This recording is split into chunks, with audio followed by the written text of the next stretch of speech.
Brian with Grand Roofing, bringing you a worst roof ever. Unfortunately, I don't enjoy doing these videos, but they happen way too often. I'm out on another job. Today is March 21st, I think, right before lunch, last stop before I go to lunch. Get a request for a roof estimate, come out here, meet the owner. They're telling me that they had somebody here that tried to fix a leak and caused a serious problem. So my intent in the video is, if you're looking at getting a handyman to repair your roof or a contractor hired for something, just some pointers, some maybe insight on that.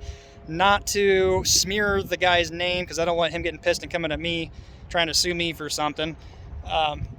Don't hate me for not calling him out. That's not my job to. I'm trying to share you guys, the viewers, things to look for, basically. And the video is not intended to bash the homeowner. I mean, they're new first-time homeowners, I believe. They don't know. Sorry, the sun from that metal roof is just blinding me right there. Boom, right in my face. So we're gonna go up over here. Apparently the story is the homeowners are new to the home, not even like 2 months or so, earlier this year, 2022. They have a leak. They get a contractor, guy found, repair handyman on Facebook out here to look at it.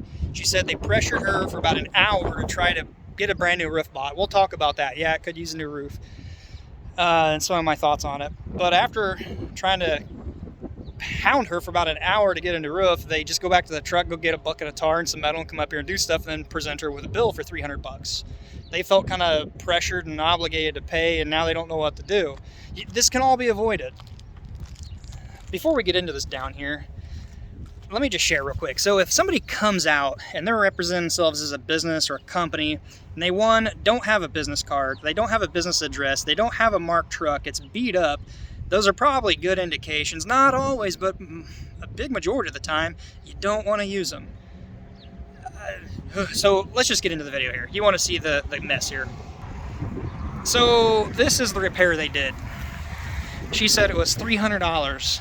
They didn't even negotiate a repair, didn't talk, didn't estimate for a repair. They were just trying to sell the roof for an hour, went back to the truck and then did this and said, here you go. Like I said, they paid, they felt pressured to pay. Now what do? They're out $300 on this cobbled mess of a repair. That ain't even a repair. What do you call that? So let's just start back from before this guy gets out here. This is an area, tornadoes hit 2017, a handful, I think we had a bunch of tornadoes that day. And they kind of went through this general area of Kokomo. Chances are this front side was damaged a little bit, not blown off, but repaired, because you can see here, let me reach my phone up here. It's a newer layer. All the back is older and wore out. The issue you get when you have a roof over, that's one layer. That's two layers, it's a roof over. The side I'm on is a roof over. I've said in other videos in the past, I'm a big, I guess, I'm not the guy that says you can't roof over. You can successfully roof over. I don't recommend it. It makes a bigger bill down the road. But more importantly, if you do a roof over, you need to flash everything. You need to re-flash everything, or you need to tuck everything. I'm gonna go back onto the wall here and you'll see the issue that started here. So on this aluminum siding, J-channel here, you can see the shingles just kind of butt into it. Nothing here is flashed. It's actually raised up from the other roof deck, which was tight under the J-channel. That's not necessarily what's going to cause, or it's not going to cause a leak right away. Over time, water hitting this and getting under this edge here, it's kind of stagnant down through the two layers of roofing. And then where your nails penetrating are, if they were not cautious and watching, like, you know, in a McKeeway, you don't want to run on the wall. I'm sure they probably got some under here. They feel like there's one right here. So over time, water's going to actually, that may not have been in frame, it feels like there's a nail right here. Over time, water's gonna get under these, it's gonna rust those out, trickle in, get this all nasty, drip in.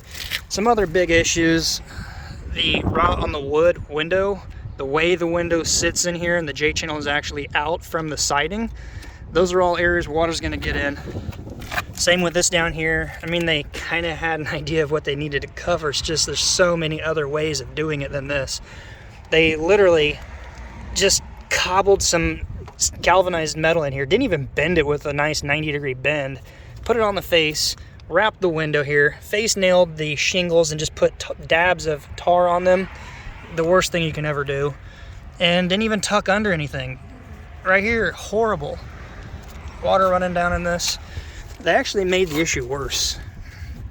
Little bitty pocket here. That's not really so bad where the leak is. I mean, that's its own issue. There's ways of doing this. The water's coming in right through here. This is not a repair. and to charge them without even telling them what you wanted to do. I mean, this is horrible. This looks so much worse than not doing anything at all. They even tried to do some gobbledygoo. Wow. I'd go down to local Wildcat Creek here and get a beaver to do a better job than that. I don't know if they were just thinking water was wicking back up under here and their fancy breaking of metal. Let me know if you're a homeowner and you had somebody come out and one did not tell you they were going to do this for a certain set price and just did it and then kind of guilted you into paying them. Do you pay it? Again, this isn't to call that guy out. It isn't to make them feel bad, but just share with you guys. If you're a homeowner, there's probably some better means and methods than Facebook. I'm not a fan of using Facebook. I'm on Facebook. I don't use it, but mainly to keep in touch with family. I do have a Facebook page. I don't really operate it much. I'm not a fan of the people that come from Facebook. Not all of them.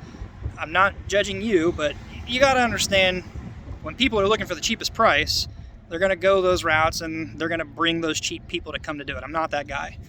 I would never do this and then try to bill for it. So when they don't have a business address, they don't have Google reviews, they don't have a business card, they don't have a truck that actually looks decent and presentable with even a magnet sign on it, it's probably a good indication you may not want to use them. Ask for references. This guy says, oh, I've done 30 roofs a year, I'm really good at it.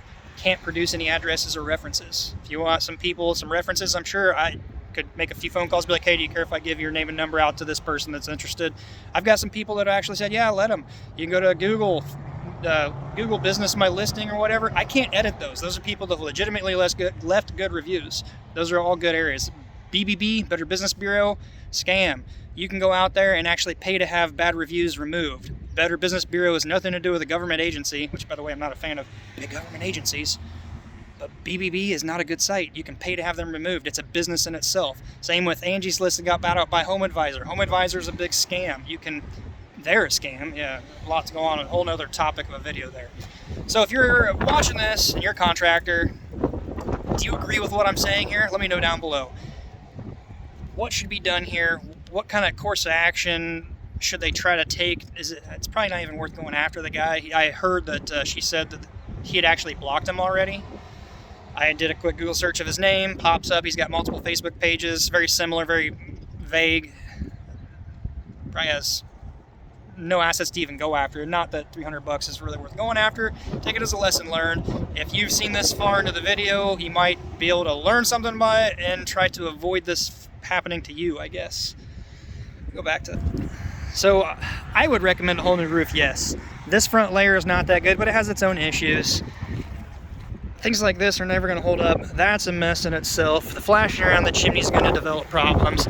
Only not even half the roof has been, well, kind of half the roof, but you have way more that could go wrong back here in this old stuff, and it's probably holding up better than the front side. There's some leaking going on around these. Well, it's because there's no pipe boot, and if it is, it's not tucked on top of the shingle. You should see the flange right there, and it's not.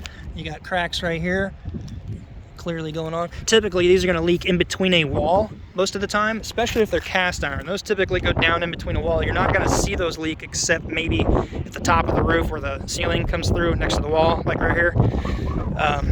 This one actually, when I was in the house looking at them, it looked like it was leaking a foot or two off the side, about a foot off the side of this pipe here to the south. So chances are it's a lower slope here. My guess is there's probably a nail or a keyway potentially where water's getting in. Could be cracked and trickling in down here. These usually go through all the way. Unless you have a PVC pipe in a newer home, it's common that they can come through anywhere randomly on the roof, go down to a T and branch off in other areas. In that case, yes, those can leak in randomly. As I said, these typically go right into a wall. So there's an issue around here. This isn't flat, but there's a rotted spot right here. A nice dip to the roof. This has got rotten wood decking issue now. Now water pools inside here and it's not gonna flow up and over until it fills up high enough. Well, at that point, you're already going into a gap and crack right here. You're getting nails rusting out. This will be addressed when you redo the roof. Any reputable company will see this in the estimate and know that they're gonna have at least some wood here to do and take care of that. This flashing here. So whoever did this front section, by the way, check this out on Amazon. Keeps your ladder off the gutter. Gives my thumbs up approval. Link in the description. So second layer of roofing, again, no flashing. You can see down in there, they're relying on caulking. I don't know anything about who did this roof. It's not the guy that came out to do this particular repair. There's a little piece of flashing right there, but that's the old roof. So anyway, we're over 10 minutes. I need to wrap this up. If you're looking at getting repair done and a handyman is your first choice, really dig into, are they good? If they cause a problem, are they going to come back and fix it or block you? Because that's what they did here.